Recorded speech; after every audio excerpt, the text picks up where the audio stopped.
पावन कथा 7 दिन तक सुन ले। कहने लगे महाराज 7 दिन तक भगवान की कथा, तो मैंने जो आप भागवत की बात कर रहे हो, मैंने वेदांत का पाठ किया, वेदों का पाठ किया, फिर क्या वेद और जो शास्त्र है वेदांत है उनमें कोई प्रभाव नहीं? नहीं नहीं संत नारद जी, ये वेद वेदांत 4 वेद ये तो वृक्ष की जड़ें हैं। क्या है? वृक्ष की जड़ें। क्या बिना जड़ों से वृक्ष में कोई फल लगता है? ये वेद वेदांत वृक्ष की जड़ें हैं और सुंदर सा ये वृक्ष है जिसमें फल लगा है। कैसा फल लगा है? श्रीमद् भागवत का। संत नारद जी, जड़े खाने से आनंद आता है कि फल खाने से? थोड़ा आप भी बताओ। वृक्ष की छाल खाने से आनंद आता है कि फल खाने से? आम का फल है और अब लगा तो उस वृक्ष में है,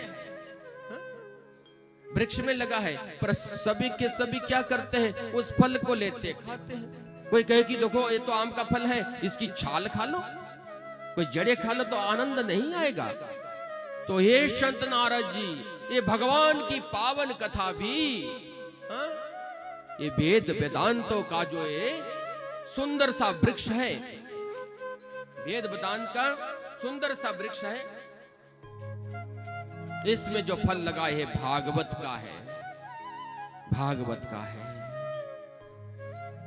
संत नारद जी आंखों से आंसू बहारे, कहने लगे महाराज फिर क्या करना पड़ेगा? क्या करना पड़ेगा? 7 दिन बैठना पड़ेगा नारद जी, 7 दिन बैठना पड़ेगा। अब संत नारद जी कभी एक जगह बैठते नहीं और सनत कुमार जी कभी चलते, ज्यादा चलते फिरते नहीं। संयोग देखो कैसा बन रहा है। सनत कुमारों ने कह दिया कि 7 दिन तक बैठना पड़ेगा, तो आज भी यही परंपरा है 7 दिन की। कथा तो बहुत लोग करवाते हैं पर बैठना मुश्किल होता है। सुनते भी है जगह जगह पे हजारों दुनिया महाराज देखो देखो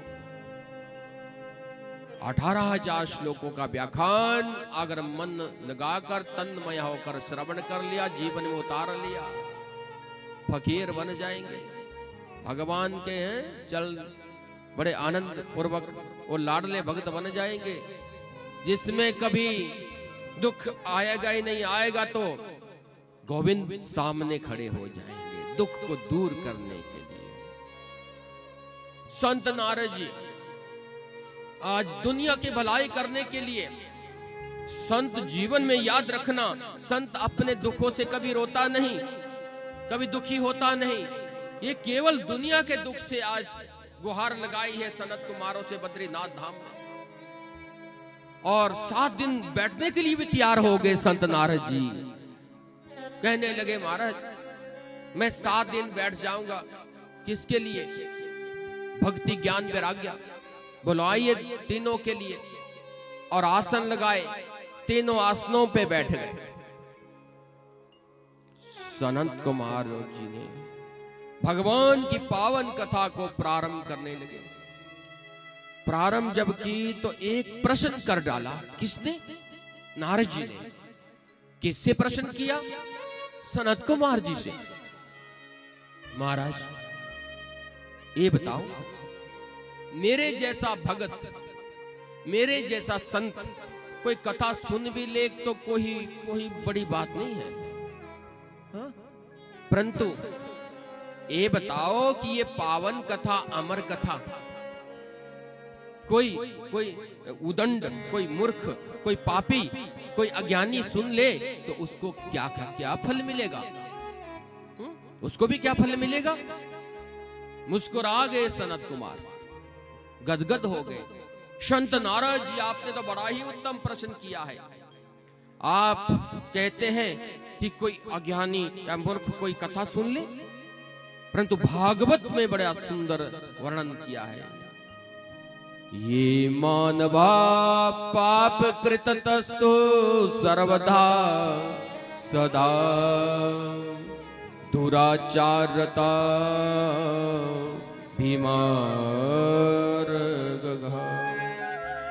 क्रोधाग्नि दग्धाश कुटिलाश्च कामिना सप्ताह यज्ञेन कलो पुनन्ति ते। ये मानवा पापकृत ततस्तु सर्वदा सदा दुराचार रता विमार्गा क्रोधा अग्नि दग्धा कुटिलाश्च कामिनः।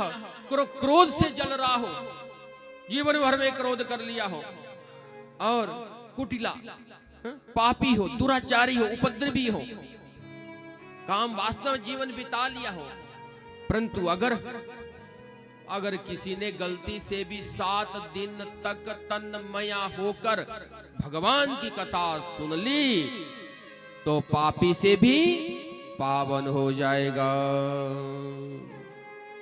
और आप तो कहते हैं कि कोई प्रेत बन जाए, कोई भूत बन जाए, कोई पिशाच बन जाए तो वो भी अगर भगवान की कथा सुने तो उसको भी सदा मुक्ति मिल जाएगी। बोली नाना भगवान की जय। गदगद हो गए संत नारायण महाराज। मैं तो सोचता कि संत महात्मा कोई है, ये तो भूत प्रेत पिशाच भी कोई हो तो वो भी उसको भी मुक्ति मिलती है। महाराज कोई दृष्टांत, कोई ऐसा बना हो, कोई भूत हो, कोई प्रेत हो, कोई जिससे उसको छुटकारा मिल गया हो, महाप्रेत से छुटकारा मिल गया हो और वो सीधा ही गौलोक धाम कृष्ण लोक धाम में चला गया हो, कोई ऐसा प्रसंग है महाराज? हाँ सुनो संत नारद जी। तुंगभद्रा तटे पूर्वम भूत पतनोत्तमा यत् वर्णा स्वधर्मेण सत्यासत्करम तत्परः। ध्यान से सुन लेना आप सभी ने भी कि आज भूत से छुटकारा कैसे मिलता है। किस किस को भूत से डर लगता है? रोशनी में तो नहीं लगता, अंधेरे में जरूर लगता है। यही प्रकाश आपने सुना, प्रकाश क्या है? भगवान का स्वरूप। भगवान की जब निगरानी में रहते तो डर नहीं लगता। अंधकार कलिकाल का तो अंधकार में सबसे भूत प्रेत पिशाच से भी। तो बड़ा सुंदर प्रसंग सुनाने लगे। तुंगभद्रा नदी जहां पर बड़ा ही प्रादुर्भाव है, आनंदमया, उसमें सुंदर सा नगर है। उस नगर का नाम उत्तम नगर है। ब्राह्मणों का गांव है, सत्कर्म करने वाले हैं, नियम में रहने वाले हैं, सत्य बोलने वाले हैं और दीनों पर दया करने वाले हैं। दया भी मानव के जीवन में होनी चाहिए, होनी चाहिए कि नहीं? दया धर्म का मूल है, पाप मूल अभिमान। तुलसी दया न छोड़िए जब लग घटन में प्राण। दया होनी चाहिए एक चिंटी से लेकर प्रत्येक जीव पर। ऐसा नहीं इसको मार दे। अभी कुछ दिन पहले हम किसी स्थान पे कथा कर रहे थे तो वहां एक बालिका थी 5 वर्ष, ज्यादा आयु नहीं, 5 वर्ष की। और वहां पर एक छोटा सा जीव आया जो प्रत्येक घरों में हुआ करते हैं। तो जीव जब आया, कैसा जीव था? एक कॉकरेज जैसा जीव था जो अन्न को खाता है, रहता है। उस बालिका ने, किसने कहा मार दो मार दो, उस बालिका ने कहा कि नहीं, इसमें भी जीव है, इसमें भी वही आत्मा है, पीड़ा लगेगी, दर्द लगेगी। और इसको पकड़कर कहीं दूर स्थान पे रख।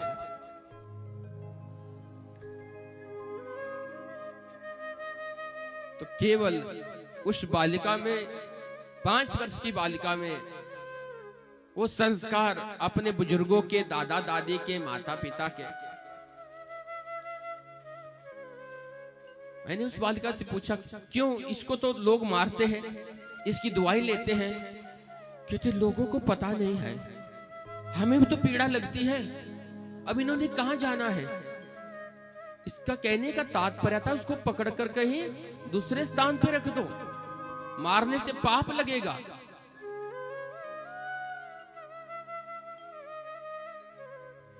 तो ऐसी दया की भावना जब जीव में आ जाती है, मानो वो धर्म के साथ जुड़ गए हैं। ऐसे बच्चे आने वाले समय में महापुरुषों में आते हैं और विश्व कल्याण के लिए, समाज कल्याण के लिए, परिवार में एक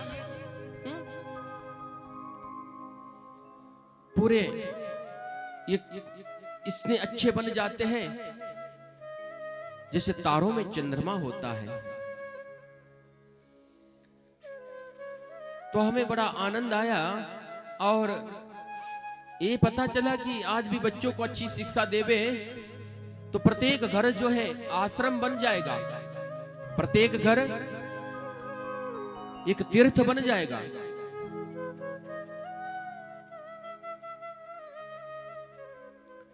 तो इसलिए उस नगर में सभी पूजा पाठ करने वाले हैं, 3 कालिक संध्या करते हैं। कितने काल संध्या करते हैं? 3 काल।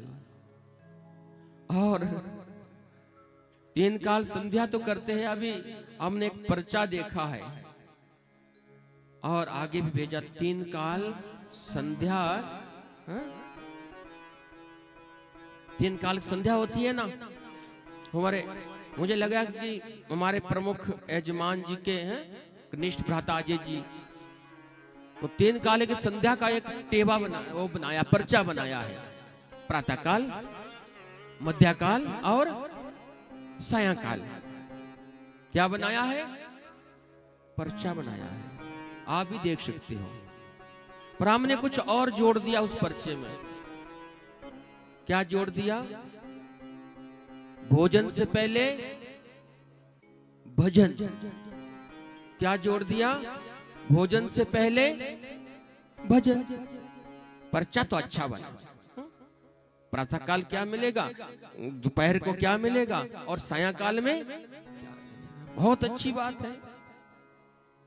3 काल, और 3 काल ही संध्या होती है, 3 काल ही भजन होता है। तो 3 काल जब भोजन होता है तो भजन भी होना चाहिए। आपका सार्थक हो जाएगा वो भजन भी, और सार्थक हो जाएगा वो भोजन भी, जो 3 कालों के लिए कितने नियम से बनाया है। तो भोजन से पहले क्या होना चाहिए? भजन। और भजन 3 काल हो गया तो मानो 2 काल का छूट भी जाए। पर मुझे लगता है कि हमारे भगत जनों का 2 काल का भजन छूट ही गया है। 1 काल का उस पर्चे में लिख दिया है कि 3 काल भजन और 1 काल भोजन, और आनंद आ जाएगा। 7 दिनों का तो बना दिया, आगे भी चल सकता है। बस थोड़ा पर्चे का सुधार किया। आनंद बहुत है, नियमावली से बड़ा अच्छा है और बड़े ध्यान से भी लिखा है। बस थोड़ा सा जो आगे पीछे था वो अच्छा कर दिया, और भगवान से जुड़ने का एक अच्छा मार्ग बन गया। तो आज तुंगभद्रा नदी के किनारे में उस गांव में सभी नित्याकर्म करने वाले हैं, भजन करने वाले हैं, आनंद से भजन करते हैं। आत्मदेव जी, श्रीमान आत्मदेव जी बड़े संध्या करते, भजन करते। धर्म पत्नी उनका बड़ा स्वागत करती है। अब धर्म पत्नी किसे कहते हैं? जो धर्म की ओर प्रेरित करे, धर्म की ओर ले चले, धर्म में जीवन को ढाल दे। पति के जीवन को भी धर्म पत्नी धर्म के द्वारा ही ग्रहण किया है और धर्म के साथ जुड़े रहे। तो आत्मदेव जी की धर्मपत्नी का नाम क्या है? किस किस को पता है? हाथ खड़ा करें। किस किस ने भगवान की पावन कथा सुनी है? वो भी हाथ खड़ा करे जिन्होंने 7 दिन तक भगवान की कथा सुनी है। नारायण भगवान की, कृष्ण गोपाल की। 2-4 हाथ है। लगता है कि नदी के किनारे जो सुंदर ग्राम है,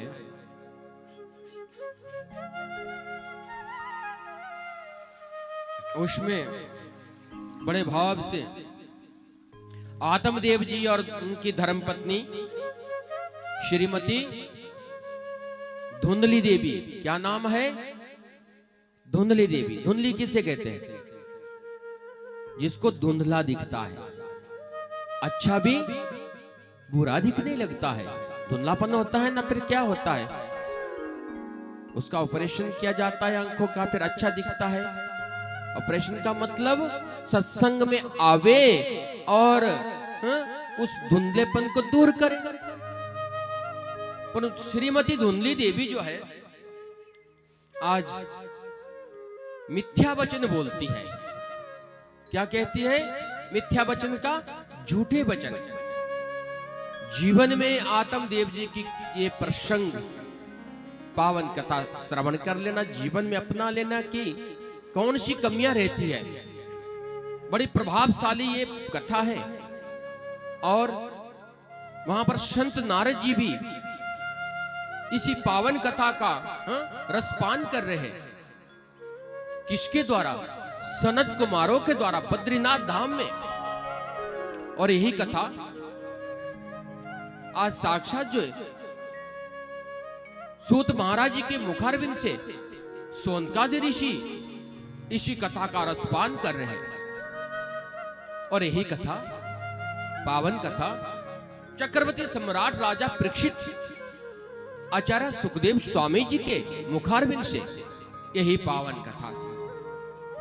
और आज यही हरि इनक्लेव में और स्वर्गीय खेम सिंह के प्रांगण में अपने कनिष्ठ भ्राता जो दूर से चलकर परिवार के साथ आए हैं, और परिवार के साथ और सभी नगर निवासियों के साथ ये सौभाग्य प्राप्त हुआ है। धुंधली देवी झूठे वचन तो बोलती है, परंतु कुछ कर्मों में भी गड़बड़ करती है।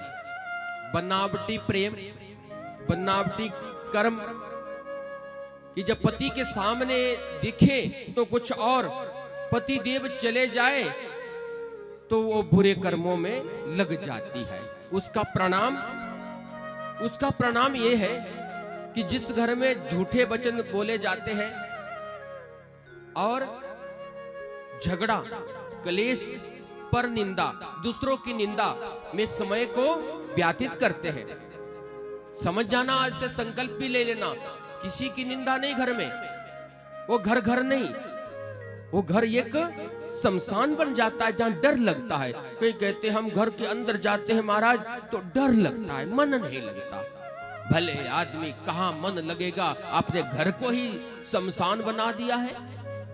जैसे शमशान में डर लगता है ना, तो उन घरों में डर लगता है जिन्होंने घर का नियमों का उल्लंघन कर दिया है।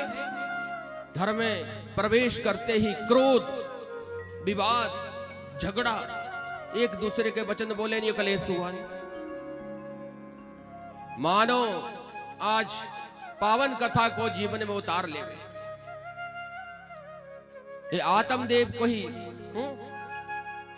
साधारण जीव नहीं है, ये सभी आत्मदेव के स्वरूप में है।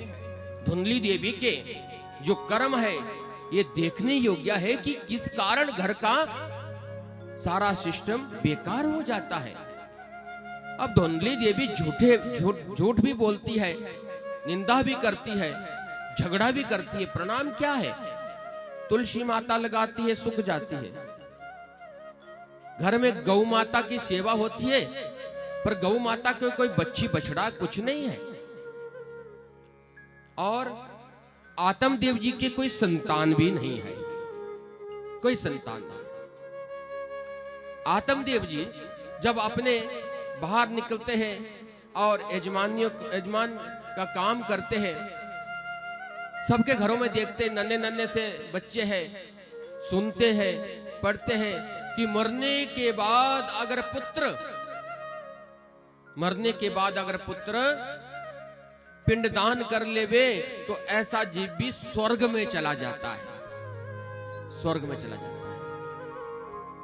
आत्मदेव जी मन में विचार करने लगे कि मेरे तो ना तो घर में कोई बच्चा है, कौन पिंडदान करेगा, और घर में गौ माता रखी है तो गौ माता के भी कोई बच्ची बछड़ा नहीं है, तुलसी का बहुत अच्छा पूजन भी करते, सूख जाती है, कोई दोष जरूर है हमारे घर में। अब कई बार क्या होता है कि पति को कुछ बातों का पता नहीं होता, घर में वो तो सोचते हैं कि घर में पाठ पूजा हो रही है, धर्म के कार्य हो रहे, दान हो रहा है, परंतु आज धुंधली के उन बुरे कर्मों से कैसा प्रभाव घर में पड़ा है। आत्मदेव जी ने एक दिन विचार किया मन में कि बड़े निराश हुए, वहां से चल पड़े, नदी के किनारे में बैठ गए और नदी के किनारे में बैठकर थोड़ा मन में विचार करने लगे। अब मन में विचार कर रहे हैं कि ना तो कोई घर में बच्चा है और ना जाने कितना बड़ा कोई दोष घर में होगा, और रोने लगे, भगवान से गुहार लगा रहे, प्रभु गोविंद कोई ऐसी कृपा करो हमारे घर में बच्चा हो जाए, कोई पिंड देने के लिए, तिलंजलियां देने के लिए कोई बच्चा तो हो जाए। अब रोते रोते बड़ी गुहार, सामने तो एक संत जा रहे हैं, संत जी ने देख लिया। जब संत जी ने देखा तो संत जी वहां पर आ गए, देखा कि ये तो बड़ा भगवत भजन करने वाला है और भगवान के लिए, गोविंद के लिए रो रहा है, कितना कितना अच्छा भगत है। बैठ गए संत जी कि पूछते हैं, महाराज कई भगत जन ऐसे होते गुफाओं में बैठ जाते हैं, कीर्तन करते रहते हैं, भगवान को रिझाते हैं, मनाते हैं, उनकी छवि बनाते हैं, फिर रुदन करते हैं, कहां चले गए गोविंद, कहां चले गए, वो चाहते छवि बनी रहे, ऐसा जीवन। परंतु आज संत जी ने पूछा, हे ब्राह्मण देवता बताओ ये रोने का कारण, कैसे आप रो रहे हैं, क्या कारण है, दुख का कारण बताओ। संत नारद जी आज संत ने जब पूछा तो आत्मदेव जी ने कह दिया, महाराज हे संत जी आप पधारे हैं और दुख का कारण मैं बता रहा हूं। मेरे घर में कोई संतान नहीं है, बस मैं चाहता हूं कि मेरे घर में कोई संतान हो जाए और आप जैसे संतों का आशीर्वाद हो जाए। आप कोई ऐसा आशीर्वाद दो जिस आशीर्वाद से मेरे घर में संतान हो जाए। संत महात्मा जी ने कहा, संत ने कहा, देखो आत्मदेव ये कैसी बातें कर रहे हो, संतान के लिए रो रहे हो, मैंने समझा कि आप गोविंद के लिए रो रहे हो, भगवत भजन करने नदी के किनारे पे बैठे भगवत भजन कर रहे हो और ऐसी छवि कोई बन गई हो कि मेरे गोविंद उस छवि से हट गए हो और आप रुदन कर रहे हैं कि प्रभु मेरे गोविंद आओ और ऐसी छवि बनकर हमें दिखाओ। परंतु आप तो संसार के मोह जंजाल में हो, पुत्र के चक्कर में, संतान के चक्कर में पड़े हैं कि हमारे हो जाए। आत्मदेव जी एक बात बताऊं, आप गोविंद को अपना पुत्र मान लो, गोविंद को अपना पुत्र मान लो, सदा सुखी रहेंगे। आत्मदेव जी कहने लगे, छोड़िए महाराज, गोविंद को अपना पुत्र मान लो, ऐसी बातें मैंने पढ़ी भी है, सुनी भी है, परंतु आपने सुना है कि अगर मरने के बाद कोई पिंडदान ना करे तो नरक का भोग भोगना पड़ता है। और एक पुत्र जो है जब पिंडदान, तिलंजलियां देवे, पिंडदान करे तो वो स्वर्ग में चला जाता है। कहा कि ऐसी लगन लगाओ आत्मदेव जी भगवान को अपना पुत्र मानकर कि पिंडदान की जरूरत ही ना पड़े, आप सीधे ही कृष्ण लोकः फल प्रदा, भगवान के लोक को ही चले जाए, भगवान के लोक को ही चले जाए। आत्मदेव जी नहीं मानते, कहने लगे महाराज मुझे तो पुत्र चाहिए, मुझे तो पुत्र चाहिए और आप आशीर्वाद दो, ऐसा आशीर्वाद दो मेरे घर में पुत्र हो जाए। कहा कि देखो आत्मदेव जी एक बात बताओ, बच्चा जन्म लेते ही मृत्यु को प्राप्त हो जाए बड़ा दुख होता है, रोते हैं तड़पते हैं, थोड़े दिन के बाद भूल जाते हैं, कोई बात नहीं महाराज।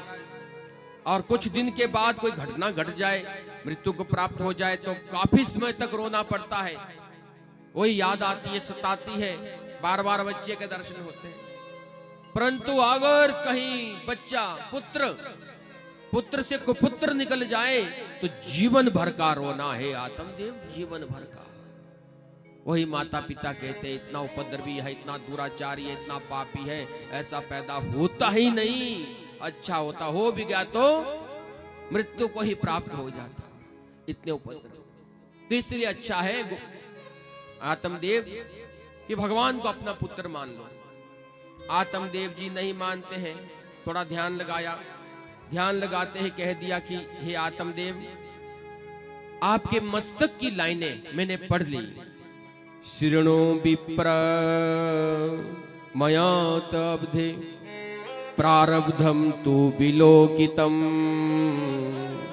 सप्त जन्मावधि पुत्रो नैव च पुत्र नैव च।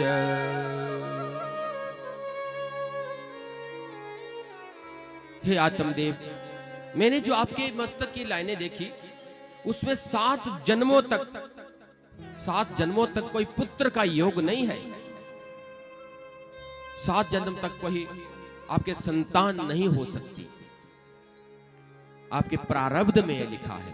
रोने लगे महाराज, हे संत महात्मा जी आपने तो 7 गुना दुख और बढ़ा दिया, मैं तो एक जन्म के बारे में सोच रहा था, आपने तो 7 जन्मों का व्याख्यान कर दिया। सप्त जन्मावधि पुत्रो नैव च, कि 7 जन्मों तक जो है आपके पुत्र नहीं हो सकता। और रोने लगे, आपने तो 7 गुना और दुख बढ़ा दिया। हे संत महात्मा जी अब तो मुझे जीना भी अच्छा नहीं लगता, मानो कि अभी मैं अपने इस पत्थर पे अपना मस्तक पटक कर अपने प्राण ही त्याग दूंगा, अपने प्राण ही त्याग दूंगा, ताकि आपको ब्रह्म हत्या लग जाए, ताकि आपको ब्रह्म हत्या लग जाए। संत महात्मा जी का हृदय सोचा कि कहीं उदंडता के कारण, मूर्खता के कारण आत्मदेव जी ने अपना माथा पत्थर पे पटक दिया, प्राण निकल गए तो ब्रह्म हत्या सदा के लिए लग जाएगी, क्या करें। संत हृदय नवनीत समाना, संत हृदय नवनीत समाना। संत का हृदय कैसे होता है? नवनीत के समान, माखन की तरह पिघल जाता है, और आज संत का हृदय पिघल गया और मन में विचार किया कि आज कुछ ना कुछ फल देना पड़ेगा, ऐसा ना हो ये ब्राह्मण देवता प्राणों को ही त्याग कर दे। फल उठाया, फल उठाते ही और आत्मदेव की झोली में रख दिया, आत्मदेव की झोली में रख दिया तो कह दिया जाओ आत्मदेव अपनी धर्मपत्नी को इस फल को देना, और अपनी धर्मपत्नी को ये फल देकर नियम से इस फल का सेवन करना, मधुर वाणी अपने मुखारविंद से बोलना, आपके अवश्य ही पुत्र जन्म लेगा। संत कृपा है। और बच्चा बड़ा प्रभावशाली होगा, बुद्धिमान होगा, यशस्वी होगा और जनहित कल्याण होगा, जनता का कल्याण करेगा। बड़े प्रसन्न हुए आत्मदेव जी, क्योंकि संत का आशीर्वाद, संत की वाणी सदा सत्य होती है।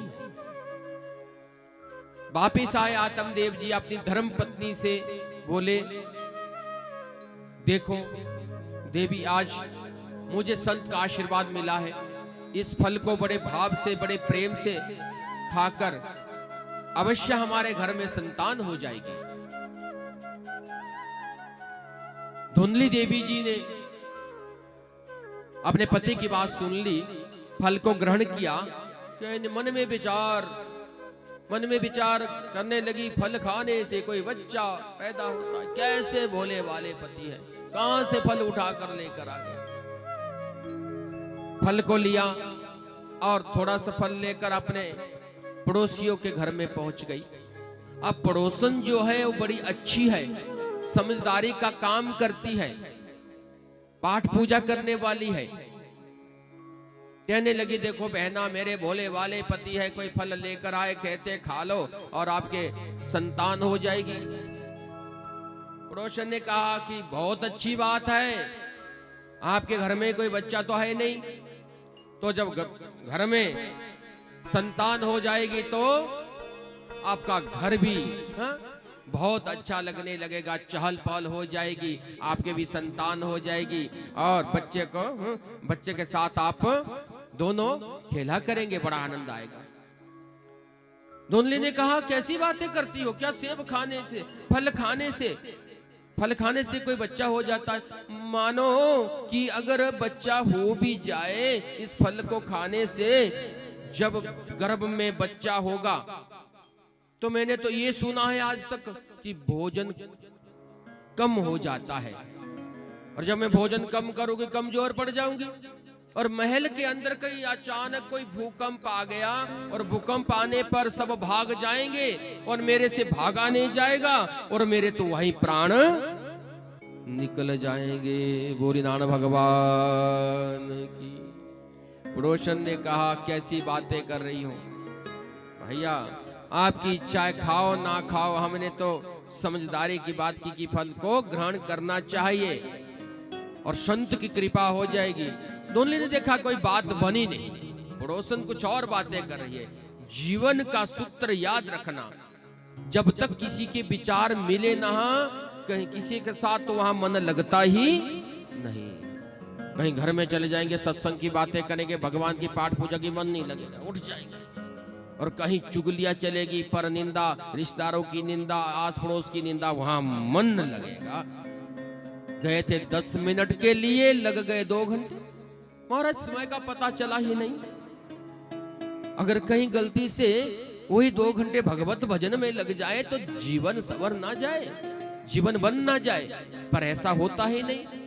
तो धुंधली देवी का भी कुछ ऐसा ही था, वहां से उठ गई, रहने दो बहना, और सामने वाली पड़ोसन के पहुंच गई, जहां पर दोनों की आपस में बहुत अच्छी बनती थी। कहां चले गई बहना? महाराज बस आपका इंतजार था, आओ आओ विराजो, बैठो। और दोनों बैठ गए, बातचीत होने लगी। मेरे पति देव कहां से लेकर आ गए इस फल को, कहते इसको खा लो और संतान हो जाएगी, बच्चा हो जाएगा। कैसे पति है आपके? अब सामने वाली कह रही है, कैसे पति है, क्या इससे कोई बच्चा होगा? और कहने लगी, देखो बच्चा हो भी कितनी वेदना होती है, कितनी पीड़ा होती है और कितनी पीड़ा सहन करनी पड़ेगी।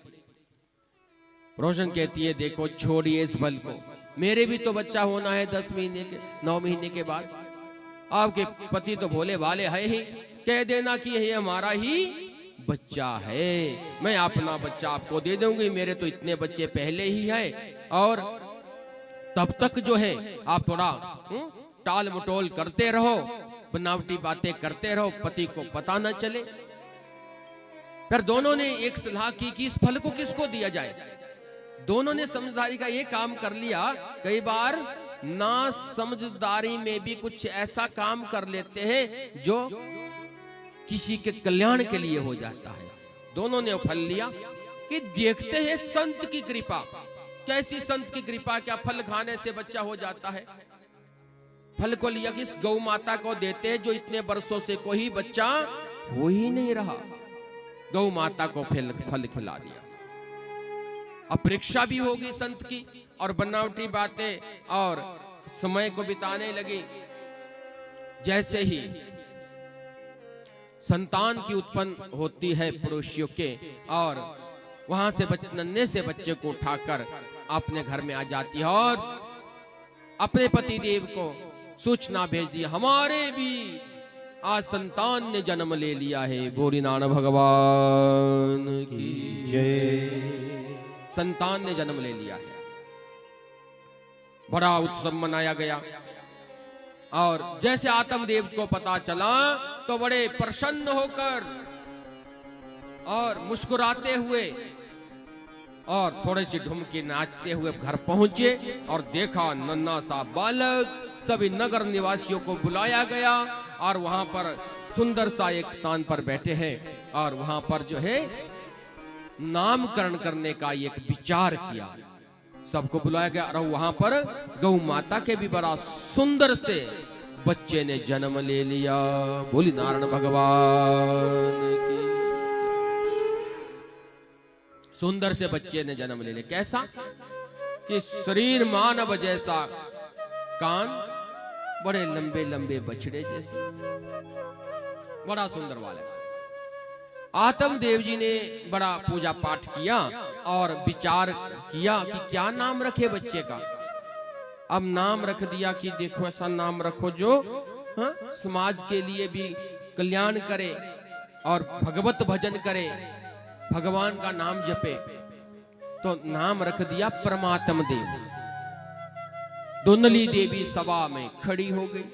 देखो स्वामी जी, आप अपने जैसा नाम रखा, अपना नाम है आत्मदेव और बच्चे का नाम रख दिया परमात्म देव। पीड़ा मैंने सहन की और बच्चे को जन्म मैंने दिया, अपने जैसा नाम रख रहे हो कि मेरा कहना माने सदा। आत्मदेव जी ने सोचा कुछ मैं भी कहूंगा तो झगड़ा हो जाएगा, समाज वाले नगर वाले क्या कहेंगे, चुप रहना ही अच्छा है।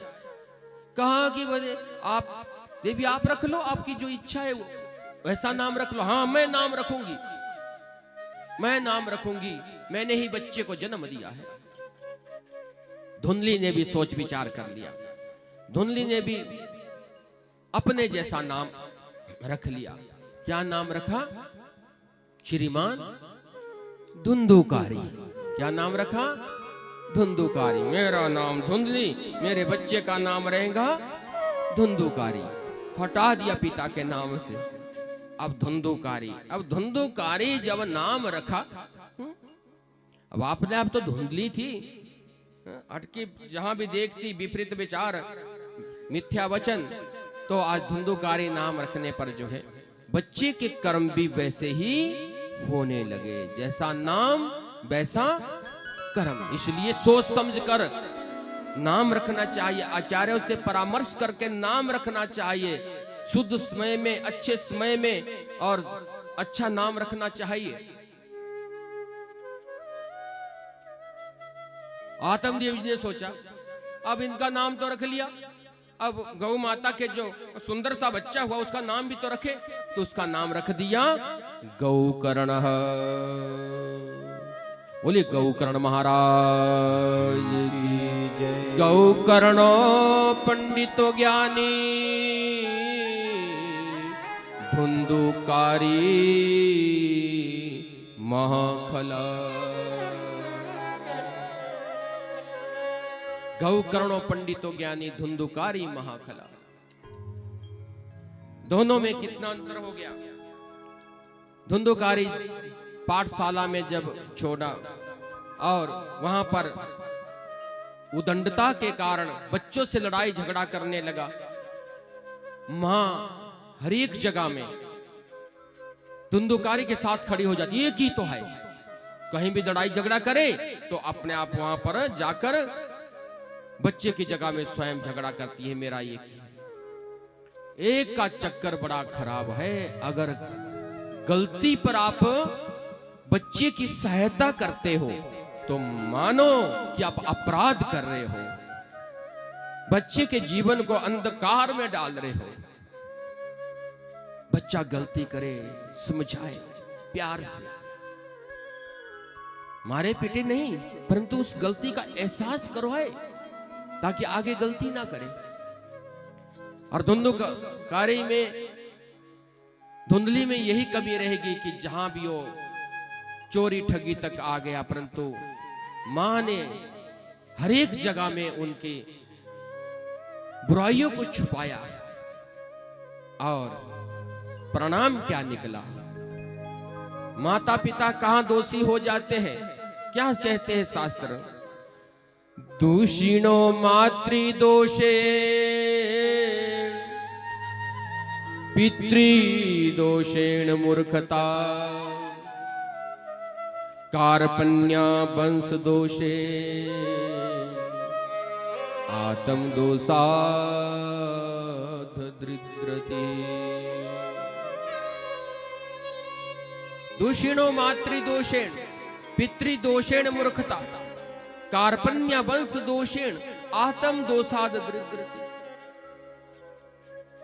माता पिता तो मां तो बड़ी मानती है, देखो मेरा इकलौता बेटा है, और मां प्रथम गुरु कहे हैं शास्त्रों में। क्या कहा है? प्रथम गुरु। मातृदेवो भव पितृदेवो भव आचार्य देवो भव। मातृदेवो भव, माता प्रथम गुरु है ना, तो मां को ही पहला दोष ले। गुरु बनना बड़ा आसान है, परंतु निभाना बड़ा मुश्किल है। चेला गड़बड़ी करे, चेला पापी होवे तो दोष गुरु को भी लगता है। इसलिए आज माता के लिए कैसे, अगर चरित्रहीन बच्चा हो जाए तो मां को दोष लगता है, बच्चा मूर्ख निकल जाए तो पिता को दोष लगता है। पिता को भी ऐसा नहीं कि धन कमाते ही रहे, थोड़ा समय बच्चे के लिए भी निकालना चाहिए। बच्चा मूर्ख निकल गया तो मानो पिता का दोष है, पिता ने समय नहीं निकाला। बच्चा चरित्रहीन हो गया, मानो मां का दोष है, मां ने ध्यान नहीं दिया, अच्छी शिक्षा नहीं दी। कार्पण्या वंश दोषेण, और बच्चे में अनुकंपा हो, डरपोक हो तो वंश का दोष है, किसी और का नहीं। वो वंश खानदानी दोष चलता है। आत्म दोषाद दरिद्रति। और अगर बच्चे में दरिद्रता हो, प्रमाद हो, आलस हो, तो मानो कि वो बच्चे का अपना ही दोष है, वो किसी और का नहीं। इसलिए आज धुंधुकारी के जीवन में अंधकार ही अंधकार आ गए, क्योंकि उनको मां के द्वारा शिक्षा नहीं मिली, पिता के द्वारा समय नहीं मिला, और धुंधुकारी आज महा दुष्ट निकल गया। जहां जहां धुंधुकारी जावे वहां पर सभी जो डरते हैं। धुंधुकारी चोरियां करने लगा, ठगी करने लगा, और पिताजी का आज जीना मुश्किल हो गया। आत्मदेव जी जहां जाते तो आत्मदेव जी को सुनने को मिलता कि आपका पुत्र धुंधुकारी बड़ा उदंड है, मूर्ख है, हमारी चोरी करके चला गया, हमारे बच्चों के साथ झगड़ा कर लिया, हमारे बच्चों के साथ झगड़ा कर लिया। आत्मदेव जी जहां भी जा रहे हैं तो कहने सुनने को खरी खोटी बहुत बातें सुनने को मिल रही है। आत्मदेव जी सेठ के पास गए, एक सुन्यारे के पास पहुंच गए, घर में आभूषण को सुन्यारे के पास देखा। आत्मदेव जी वहां घुट घुट करके रो गए। पूछा ये कहां से मिले? महाराज आपका पुत्र धुंधुकारी लेकर आया है। धुंधुकारी जुआ खेलने लगा, जोहरी बन गया, घर से भी चोरियां करने लगा, माँ बाप से लड़ाई झगड़ा करने लगा। आज आत्मदेव जी निराश हो गए। घर के आभूषणों को, बर्तनों को जब जगह जगह पे देखा जो पुत्र के द्वारा बेचे गए तो रोने लगा। आत्मदेव जी को अच्छा नहीं लगा, कहां जाऊं, क्या करूं। आत्मदेव जी आए, घर में बैठ गए, शालिग्राम लेकर जो है पूजन कर रहे थे, वहां रो पड़े और इतनी बुरी तरह से रोने लगे। हे गोविंद, एक संत की बात मान लेता, ना जाने आज ये दिन देखने को नहीं मिलते। एक संत ने कहा था कि पुत्र जन्म लेते ही मर जाए थोड़ा दुख होता है, थोड़ा आयु में बड़ा हो जाए फिर मृत्यु हो जाए तो थोड़े समय तक वो दुख रहता है, परंतु पुत्र से कुपुत्र निकल जाए तो जीवन भर का रोना है, जीवन भर का। आज आत्मदेव जी कह रहे कि ये जीवन भर का रोना हो गया, जीवन भर का। आत्मदेव जी को कुछ अच्छा नहीं लग रहा है और रुदन कर रहे हैं, भगवान से गुहार कर रहे, गोविंद से प्रार्थना कर रहे, प्रभु मेरे दुख को दूर करो, मेरे दुख को दूर करो। आज बहुत विवश हो चुका हूं और कुछ भी अच्छा नहीं लग रहा है। घर घर में जा रहा हूं तो मेरा पुत्र इतना नालायक उदंड निकल गया है कि जगह जगह पर चोरियां और जुआ खेल रहा है। रोते रोते उतने समय में गौकर्ण जी का आगमन हुआ। गौकर्ण जी आए, आवाज लगाई, पिताजी पिताजी क्यों रो रहे हैं। आवाज लगाई तो आत्मदेव जी की आंखें खोलकर गौकर्ण जी की ओर देखा। आओ पुत्र आओ, आज आपने पहली बार मुझे पिताजी करके पुकार लिया। आपके भाई धुंधुकारी ने तो आज तक पिताजी करके भी नहीं पुकारा और आपने पहली बार मुझे पिताजी करके पुकारा। क्यों रो रहे हो पिताजी, क्यों रो रहे हो। मैं इसलिए रो रहा हूं कि आपके भाई धुंधुकारी ने पूरे नगर में जगह जगह पे झगड़े और चोरियां और जुआ खेलना प्रारंभ कर। मुझे कुछ नहीं अच्छा लग रहा है और मुझे संत की बातें याद आ रही है। गौकर्ण जी कहने लगे, पिताजी क्या एक धुंधुकारी के लिए, बेटे के लिए इतना रुदन कर रहे हो, इतना रुदन कर रहे हो पिताजी। देह अस्ते मास रुधिरे अभिमतिम त्याज त्वाम जाया सुतादिषु सदा ममतां विमुञ्चः पश्यानिशं जगदिदं क्षणभंगम निष्ठं वैराग्य राग रसिको भव भक्ति निष्ठः।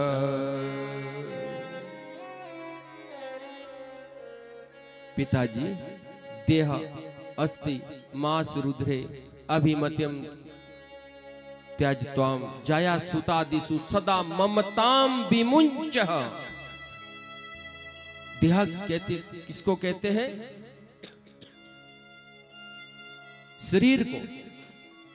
अस्थि में हड्डियां, मांस रुद्रे, मांस से भरा हुआ यह ढांचा, टेढ़ी मेढ़ी हड्डियां लगाई है, मांस से भरा है, चमड़ी से लेपन कर दिया। हे पिताजी, आज आप इस शरीर के लिए रो रहे हो। जो शरीर के लिए रोते हैं, संसार के लिए रोते हैं, वो सदा दुखी रहते हैं, और जो आत्मा के लिए रोते, गोविंद के लिए रोते हैं, वो सदा सुखी रहते हैं। पिताजी संसार की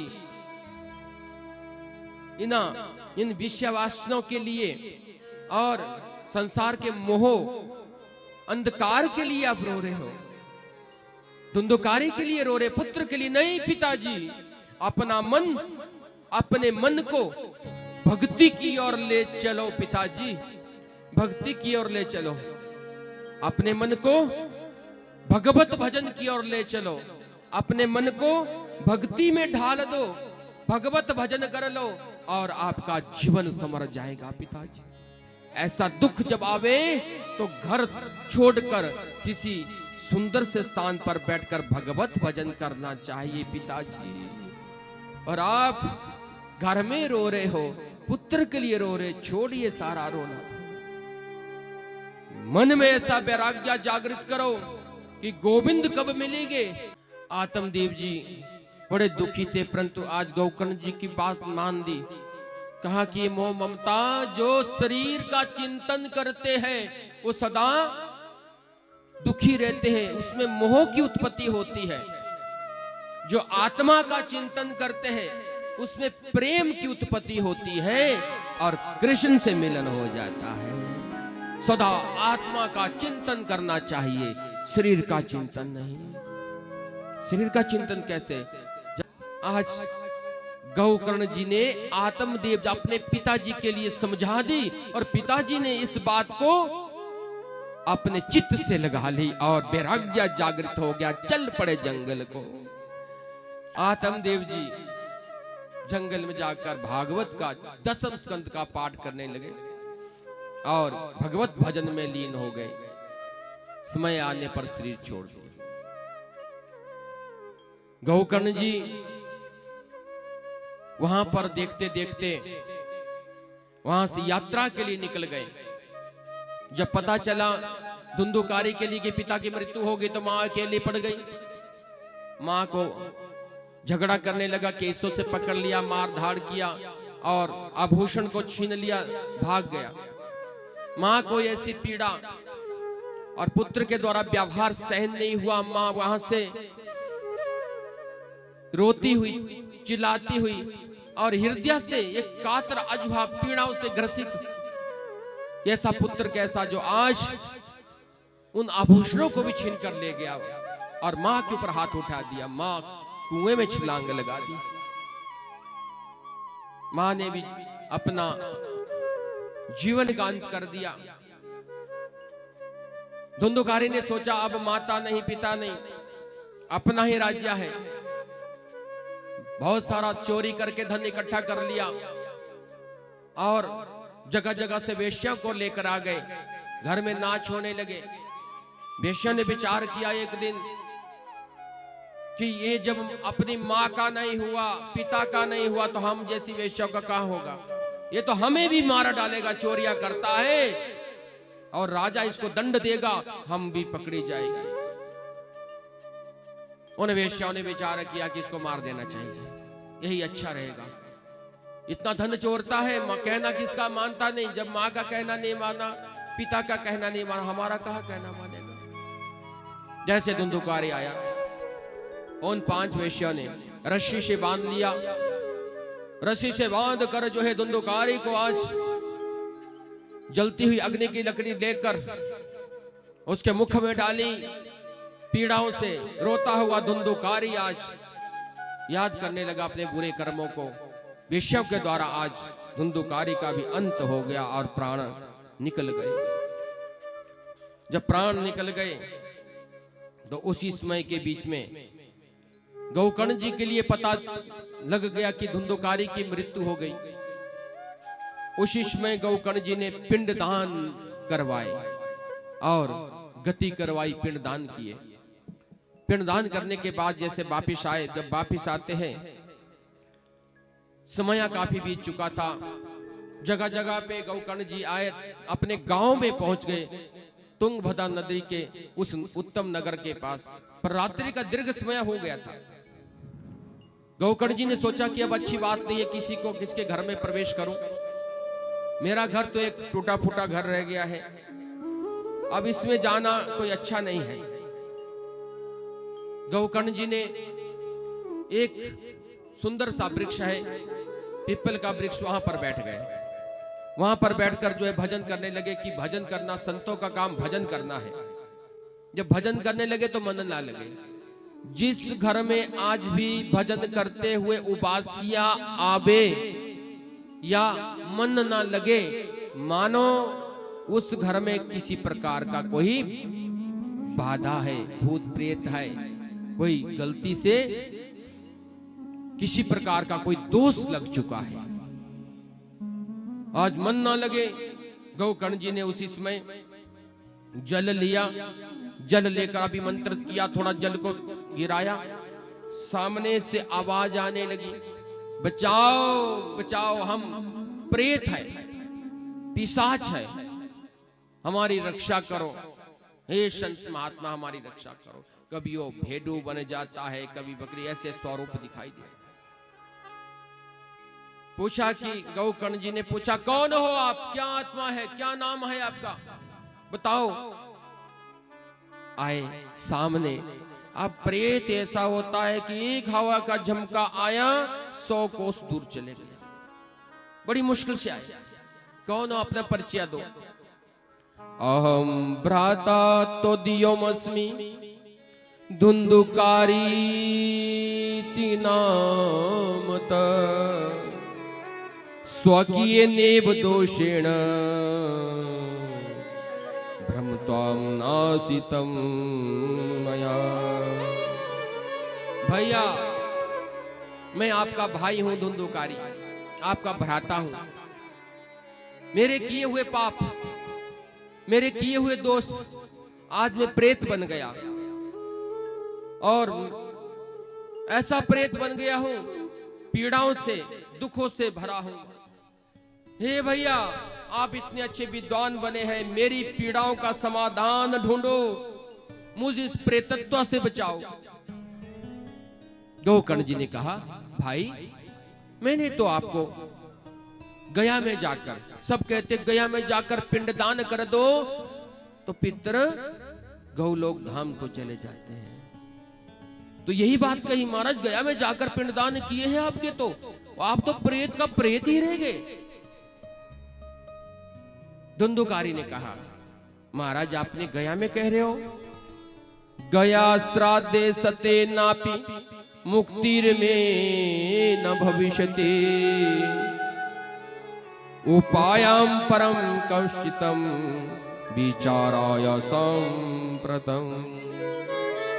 महाराज भैया आप गया में जाकर 100 श्राद्ध भी कर लो, फिर भी मुझे मुक्ति मिलने वाली नहीं।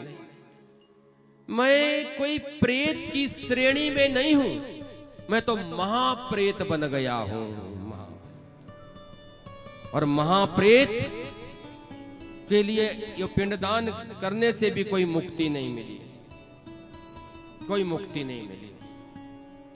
फिर कहा कि अब क्या किया जाए, अब किस तरह से मुक्ति मिलेगी आपके लिए। कहा कि हे धुंधुकारी भैया अब कुछ ऐसा, कुछ भगवान से गुहार लगाएंगे जिससे आपको मुक्ति मिल जाए। विचार किया, अपने भाई को देखा तड़पते हुए, और विचार करने के बाद मन में भजन करते गए। प्रातःकाल सूर्य नारायण को अर्घ दिया। सूर्य नारायण को अर्घ देने के बाद गौकर्ण जी ने सूर्य को अर्घ देकर सूर्य नारायण से प्रार्थना की, हे प्रभु सूर्य नारायण बताओ कोई उपाय मेरे भाई की मुक्ति का, कोई ऐसा उपाय हो जिससे मेरे भाई का ये प्रेतत्व जो प्रेत बन गया है, महाप्रेत बन गया है, कोई मुक्ति मिल जाए। आवाज आई कि गौकर्ण जी के सत्कर्मों का प्रभाव है। आज संत की वाणी, संत की जो है गुहार परमात्मा से बैकुंठ में पहुंच गई और वहां से आवाज आई, श्रीमद् भागवतान मुक्ति सप्ताहे वाचन करो श्रीति सूर्या वचन शरवेर धर्म रूपम तो विश्रुतम। प्रणाम किया, सूर्य नारायण को अर्घ दिया और आवाज आई भागवत की कथा 7 दिन तक, अब सप्ताह वाचनम करो, सप्ताह 7 दिन की भगवान की कथा ध्यान पूर्वक सुनो, अवश्य मुक्ति मिलेगी। गौकर्ण जी ने प्रातःकाल ही सभी गांव निवासियों नगर वालों को कह दिया कि भगवान की पावन कथा होने जा रही है, जो सुनना चाहे आ जावे। पूरे नगर में पता चल गया, सभी कामों को विराम दे दिया। आज के तो कहते पहले काम, फिर थोड़ा सा जाए लेंगे, महाराज कथा चली है। सारे नगर निवासी आगे सभी कामों को विराम देकर गौकर्ण जी ने प्रारंभ कर ली भगवान की पावन कथा। जब प्रारंभ हुई तो वहां से धुंधुकारी उस कथा में बैठे, पर जैसे हवा आए तो 100 कोस दूर चले जाए। अब प्रेत है, कैसे स्थान देवे? गौकर्ण जी ने समझ ली भाषा। एक बांस सामने था जिसमें 7 गांठें थी। क्या था? 7 गांठें। तो 7 गांठों में जो है आश्रय ले लिया। बांस में थोड़ा स्थान होता है बीच में, तो प्रेत उसमें प्रवेश कर गया। प्रेत उसमें प्रवेश कर गया। भगवान की पावन कथा प्रारंभ होती है। जिस तन लागे सो तन जाने। अब औरों ने भी कथा सुनते गए, तो कभी जलपान के लिए, कभी चाय पान के लिए, कभी भोजन के लिए उठते गए। परंतु धुंधुकारी ने आज प्रथम दिन की पावन कथा सुनी तो पहली ग्रंथि विभेदनम, पहली ग्रंथि फटकर दूसरी की ओर प्रवेश किया। भगवान की पावन कथा का प्रभाव।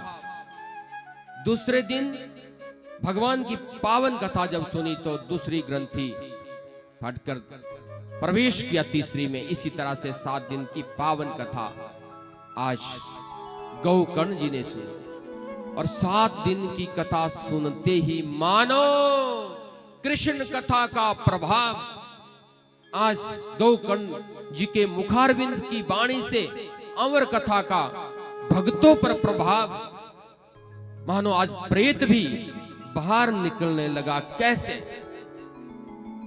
सोत महाराज जी कहते, ऋषियों देखो जरा छवि बनाकर महाप्रेत जो धुंधुकारी, जिसको गया में जाकर पिंडदान करने से मुक्ति नहीं मिली, जगह जगह तीर्थ स्थानों पे जाकर मुक्ति नहीं मिली, और आज भगवान की पावन कथा उस बांस में बैठकर 7 दिन तक सुनी, और कितना अच्छा स्वरूप बाहर निकलने लगे। दिव्या रूप धरो जात स तुलसी दाम मंडित, पीत बासा घन श्यामो मुकुटी कुंडलान्वित। सुंदर स्वरूप, पीतांबर वस्त्र डाले हुए, सुंदर सी माला डाली हुई, और एक सुंदर से स्वरूप पर विमान की ओर देखने लगा। किसकी ओर? सुंदर सा विमान, जैसे जहाज होते हैं ना, ऐसा विमान सामने बैठा है, पर एक ही है। कितना है? एक ही है।